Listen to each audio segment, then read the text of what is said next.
이제 한국이 무엇인가를 만들면 무조건 성공한다는 인식은 전 세계적으로 당연하게 되었습니다. 그만큼 한국 콘텐츠는 만들기만 하면 연이은 히트작이 되었는데요. 세계 최고의 플랫폼 서비스는 세계에서 모르는 사람이 없습니다. 그리고 이 플랫폼에서 서비스하는 작품의 1위는 거의 대부분이 한국 콘텐츠라고 할 수 있는데요. 전 세계를 흥분시킨 오징어 게임이를 비롯해 다양한 한국 작품들이 대거 포함되어 있습니다. 그런데 얼마 전 이 오징어 게임 2를 제치고 글로벌 세계 1위를 한 드라마가 있습니다. 바로 엑소 키티 시즈니인데요. 놀랍게도 이 드라마는 한국의 원조를 전혀 받지 않은 순수 외국 자본으로 만들어진 작품인데 이 드라마의 주요 배경들은 대부분 한국에서 촬영되었습니다. 엑소 키티 시즌2는 한국 문화에 매료된 외국인 소녀가 한국에 대해서 얘기하고 겪으면서 한국에 대해 알아가는 이야기로 그려지고 있는데요. 외국 소녀의 시점에서 보는 한국은 한국에 대해 애정을 갖고 있는 많은 외국인들의 공감을 사기에 충분했으며 이 드라마를 글로벌 1위로 만든 이유입니다. 드라마의 한국 배경은 서울은 물론 경기도와 충남 등 다양한 지역들이 나오며 전반적인 학교라는 배경으로서는 경기도 의왕시의 개원예술대학교에서 촬영되었습니다. 또한 드라마의 모든 배경음은 K-팝으로 되어 있습니다. 학교 수업에는 부채춤을 가르치면서 조선시대 같은 한국 역사에 대해 공부하기도 합니다. 그 외에도 한국 친구들과 피자와 치킨을 시켜 먹기도 하며 노래방과 볼링장 등 한국 문화에 대해 자세히 설명되고 있는데요. 사실 한국이 아무리 좋다고 해도 시간과 돈을 들여서 한국 여행을 오는 건 절대로 쉽지 않은 일입니다. 그렇기에 이 드라마는 한국을 좋아하고 궁금해하고 여행 가고 싶어하는 사람들에게 대리만족을 하게 만들어주기도 합니다. 한국이 아닌 미국에서 만든 드라마가 한국에 대한 홍보를 이렇게 해주니 같은 한국인으로서 정말 뿌듯할 수밖에 없는데요. 하지만 이 드라마의 글로벌 1위는 그리 오래가지 못했습니다. 바로 다른 1위 드라마의 등장 때문이었는데요. 그 드라마는 바로 중증해상센터라는 한국 드라마입니다. 중증해상센터는 한국의 의료 상황에 대한 리얼한 상황과 한국 의사들의 처절함을 자세히 보여주면서 한국은 물론 전 세계가 주목하고 있습니다. 의료 경험이 있는 원작자의 경험으로 써내려간 소설을 기반으로 제작된 이 드라마의 배우들의 진심 어린 연기가 함께하면서 보는 이들로 하여금 마치 수술실에서 함께 있는 것 같은 긴장감을 불러일으키기에 충분했습니다. 이 드라마로 인해서 한국 의료 시스템에 대해 알려지며 더욱 많은 관심이 보여지기도 했는데요. 하지만 중증해상센터 역시도 밀려났습니다. 바로 새로운 1위 드라마의 등장 때문인데요. 미국 드라마 리크루트 시즌2입니다. 이번에는 한국 드라마가 밀려났다고 생각하시겠지만 사실 전혀 그렇지 않습니다. 드라마 1회를 본 분들은 아시겠지만 이게 미국 드라마인지 한국 드라마인지 분간이 되지 않을 정도로 대부분이 한국을 배경으로 하고 있습니다. 주인공은 로스쿨을 졸업한 신입 변호사가 국제 첩보 활동을 하면서 생기는 이야기인데요. 시즌 1과는 다르게 시즌 2는 한국을 통째로 배경으로 하고 있습니다. 주인공은 미국이 아닌 한국에서 목숨을 건 첩보 활동을 하고 있는 것이죠. CIA 소속인 주인공은 상부의 명령에 따라 한국 요원과 함께 비밀 작전을 실행하고 있습니다. 또한 주인공은 어린 시절 한국에서 보낸 것으로 설정되어 있는데요. 드라마는 지속적으로 한국 문화를 노출시키고 있으며 주인공은 한국에 대해 모르는 게 없을 정도입니다. 왜냐하면 어릴 적부터 한국에서 살았다는 설정이 있기 때문이죠. 이 드라마는 일부러 미국에 돈을 주고 한국에 대해 홍보해달라고 해도 이렇게 자세하게 설명하기는 힘들 정도인데요.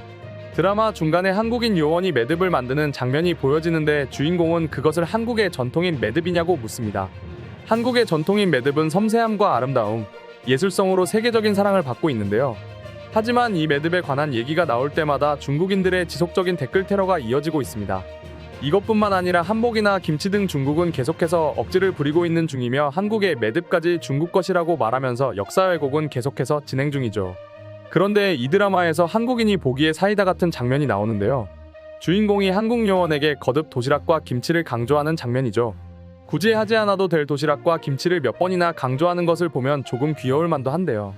드라마는 전반적으로 한국 주택 골목에서 촬영되었으며 그 외에 전통시장이나 길거리 음식들이 보여지면서 마치 한국 홍보대사가 돈을 주고 홍보를 하는 것 같은 느낌을 받습니다. 한류는 이제 외국에서는 유행을 넘어선 하나의 문화가 되었습니다.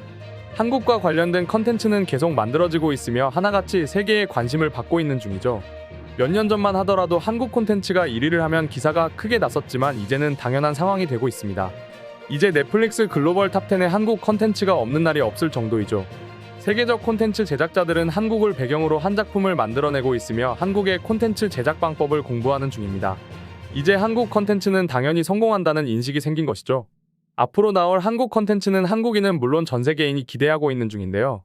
그럼 지금부터 얼마 전에 글로벌 1위를 기록한 한국 드라마 중증해상센터에 대해서 외국인들은 어떻게 생각하는지 자세히 살펴보겠습니다.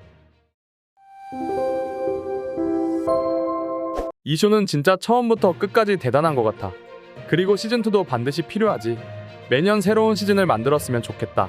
드라마, 의료, 우정, 병원의 정치, 코미디의 완벽한 조합이야. 배우들도 모두 완벽했지. 방금 다 보고 왔는데 너무 재미있었어. 진행 속도도 빨랐고 감동적이까지 했어. 그리고 사랑스러운 캐릭터가 많아서 더 좋았지. 솔직히 기대가 별로 없었는데 너무 놀랐다. 넷플릭스에서 시즌2 만들지 않으면 영원히 후회하게 될 것 같네. 자칭 의학 드라마 전문가인데 완전 추천해. 코미디와 의학 부분의 완벽한 조화라서 아껴보느냐고 힘들었어. 정말 재미있는 K드라마야. K드라마를 자주 보는 편은 아닌데 이 드라마는 너무 흥미로웠어. 현실에서 있을 것 같은 이야기가 잘 어우러지니까 스토리가 더 재미있었지. 평소에 의학 드라마 팬은 아닌데 여친이 보니까 같이 보기 시작했지. 근데 나도 모르게 빠져들었는데 처음부터 바로 매료되었어. 궁금한 것이 있는데 왜 구형 아이폰이 나오는 거지? 원작 웹툰이 2019년에 나온 것이라서 그런 건가 보네. 배경이 2015년이라서 그러는 것 같아. 보건복지부 장관이 들고 있는 서류의 시대 배경이 나왔어. 하루 만에 다 보고 말았어. 8화로 40분 정도의 분량은 너무 짧은 것 같아. 더 만들어주길 바래. 김선영 배우가 아줌마 역할이 아니라서 너무 좋았던 것 같아. 나도 그 배우 나오자마자 바로 그 생각났어. 의학 드라마를 사랑하는데 이 작품은 진짜 제대로인 것 같아. 너무 재미있어서 끝나지 않았으면 좋겠어. 8화는 너무 짧은 것 같아. 더 보고 싶어. 코미디와 진지한 내용이 잘 조화가 되니까 그냥 빨려 들어가는 것 같아. 지루한 순간도 없이 빠른 진행도 마음에 들었어. 특히 병원의 내부 정치에서 일어나는 일이 너무 좋은 것 같아. 이 드라마에 큰 문제 하나가 있는데 바로 8화로 짧다는 것이야. 이렇게 재미있는 시리즈도 오랜만에 보는 것 같네. 특히 로맨스가 없어서 더 좋았지. 앉은 자리에서 다 봤는데 재미면에서 최고인 것 같아. 시즌2가 빨리 나왔으면 좋겠네. 맞아. 시즌2가 빨리 나와야 될 거야. 기다리기가 너무 힘든 것 같아. 진짜 좋은 드라마인 것 같아. 한 번에 다 공개한 것도 아주 좋은 선택이지. 일단 보기 시작하면 중간에 멈출 수가 없게 될 거야. 진지한 장면에서 나오는 유머가 최고야. 정말 멋진 드라마야. 굿닥터나 닥터 로맨틱 같은 의학 드라마는 별로 좋아하지 않는데 이 드라마는 너무 재미있네. 가짜 수술인지 알고 보는데도 계속 소름 끼치고 말이야. 이제 2화 시작해야겠다. 뭐 먹으면서 절대로 시청하지 말기를 바래. 최근 시리즈 중에서 단연 넘버원이야. 제발 넷플릭스에서 올해의 시즌2 공개해주기를 바래. 내년 넘어가면 더 기다리기 힘들어져. 병원에서 일하고 있는 간호사인데 의학 드라마는 처음 봤지. 이 드라마는 진짜 대단해. 강력한 메시지와 내용이 실제와 비슷한 것 같아. 거기에 적당한 코미디도 있어서 정말 환상적이야. 높은 평점을 받을 만한 가치가 충분하지. 끝까지 계속 보게 만든 의학 드라마는 처음이야. 감독과 배우들이 진짜 잘 만든 것 같아. 요즘 K드라마는 웹툰 원작으로 많이 만들어지는 것 같아. 10분 전에 다 보고 왔는데 너무 좋았다. 조금 예측이 가능한 내용이었지만 스토리가 따뜻하고 속도감이 좋아서 계속 보게 되었어. 또 캐릭터 간의 케미가 너무 재미있었고 주진훈이 그 역할에 딱 맞아. 다른 사람에게도 적극 추천이야. 하루 만에 다 보고 온 상황이야. 이렇게 가벼운 내용인지는 몰랐는데 재미있었어. 클리셰가 좀 있었지만 그래도 계속 볼 수밖에 없지. 이상으로 한국 드라마 중증외상센터에 대한 외국인들의 반응 소개해드렸습니다.